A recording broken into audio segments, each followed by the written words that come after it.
जय श्री राम मित्रों। Dictation start. वर्तमान मामले में संक्षिप्त तथ्य यह हैं कि रिट याचिका फाइल करने का उद्देश्य यह था कि इसमें कि प्रत्यार्थी ने अपने स्वपति के सेवानिवृत्तिक फायदों का दावा किया था, जो तारीख 15 मार्च 1979 को अपीलार्थी सड़क परिवहन निगम के अलवर डिपो में कंडक्टर के पद पर नियुक्त हुआ था।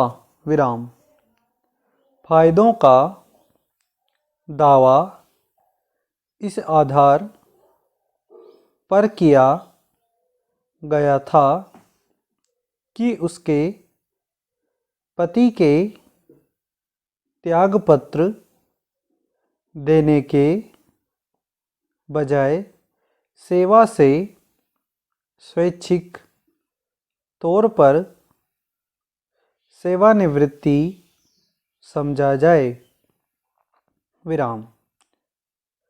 सेवा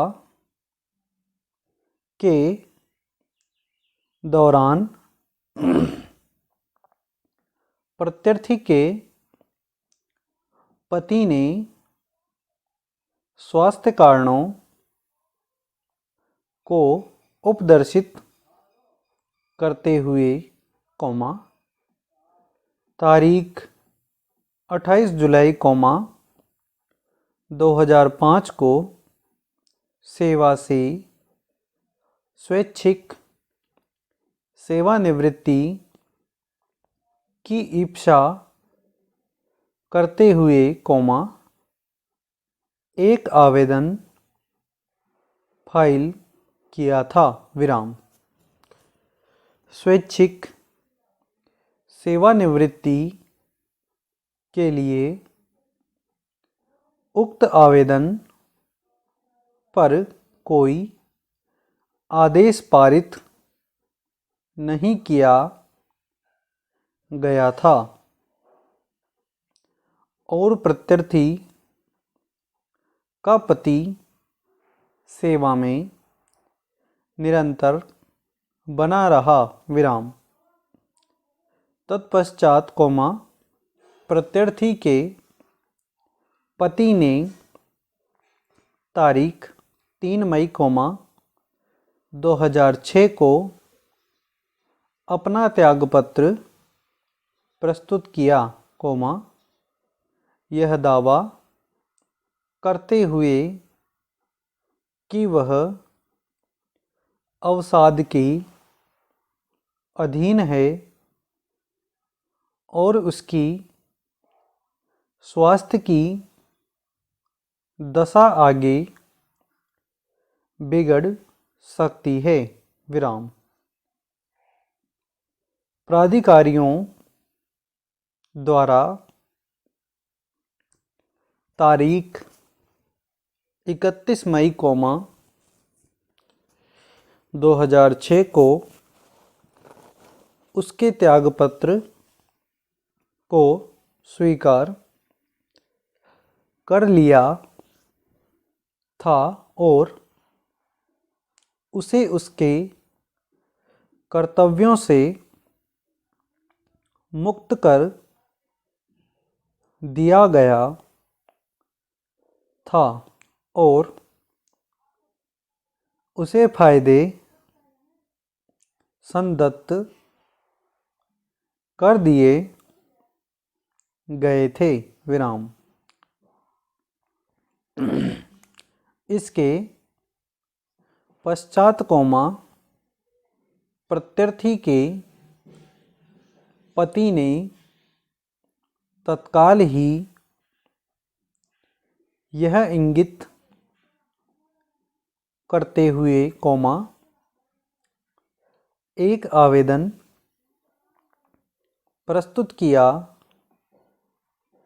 कि उसने त्यागपत्र उल्लिखित करने में त्रुटि की है और उसकी इच्छा पूर्ववर्ती स्वैच्छिक सेवानिवृत्ति के आवेदन को ध्यान में रखते हुए सेवानिवृत्त होने की थी। आवेदन में यह भी उल्लिखित किया कि प्राधिकारियों द्वारा उसके तारीख 27 जुलाई 2005 के प्रथम आवेदन पर कोई भी निश्चय नहीं लिया था और इसलिए उसे पारिणामिक सेवानिवृत्ति फायदों के साथ स्वैच्छिक रूप से सेवानिवृत्त के रूप में माना जाना चाहिए। प्रत्यर्थी ने अपने पति के मृत्यु होने के पश्चात ऐसी प्रार्थना करते हुए उच्च न्यायालय के समक्ष आवेदन फाइल की थी। विद्वान एकल न्यायाधीश ने यह अभिनिर्धारित किया है कि प्रत्यर्थी के पति ने स्वास्थ्य बिगड़ने को उपदर्शित करते हुए एक आवेदन फाइल किया था और ऐसे कर्मचारी को कार्य करने के लिए बाध्य करना अन्यायपूर्ण कृत्य है। इसके अतिरिक्त यह अभिनिर्धारित किया था कि उसे स्वैच्छिक सेवानिवृत्ति के आवेदन पर पेंशन स्कीम के खंड 19D के अनुसार विहित अवधि के भीतर विनिश्चय नहीं किया गया था और RSRTC स्टैंडिंग ऑर्डर के खंड 18D का अवलंब लिया गया, जिसके अनुसार निगम का कर्मचारी जो पेंशन योग्य सेवा दे रहा है, वह स्वैच्छिक सेवानिवृत्ति की इप्सा करने का हकदार होगा। व्यतीत होकर इसके में के अपीलार्थी द्वारा 2018 की DB विशेष अपील रिट संख्या 1261 फाइल की थी। तथापि खंड न्यायपीठ ने विद्वान एकल न्यायाधीश के सकारण आदेश में कोई कमी नहीं पाया और विद्वान खंड न्यायपीठ ने अपील खारिज कर दिया था। विराम। इसे ही इसमें के अपीलार्थी ने इस अपील में चुनौती दी है। विराम। Para change. पक्षकारों के विद्वान काउंसिल को सुनने के पश्चात न्यायालय का यह निष्कर्ष है कि तथ्यात्मक पहलुओं जो वर्तमान मामले में विनिश्चय करने के लिए सुसंगत थे, उच्च न्यायालय द्वारा अपना आदेश करते समय निर्दिष्ट नहीं किया गया है, अपितु मात्र यह उपधारणा की गई है कि स्वैच्छिक सेवानिवृत्ति के आवेदन को स्वीकार किया जाना समझा जाना चाहिए, जबकि उन्हें नामंजूर नहीं किया गया था। विराम। जैसा कि स्वयं इसमें के प्रत्यर्थी द्वारा फाइल आक्षेप कथन से प्रकट होता है कि स्वैच्छिक सेवानिवृत्ति की इप्सा करने का अधिकार राजस्थान सिविल सेवा पेंशन नियम 1996 के नियम 50 में अनुध्यात है। विराम। जैसा कि उपर्युक्त उपदर्शित किया गया है,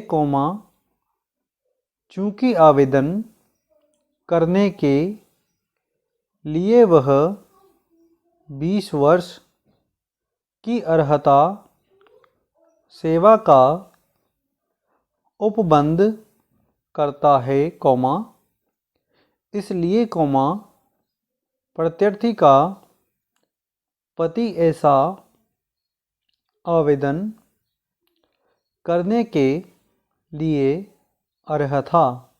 विराम।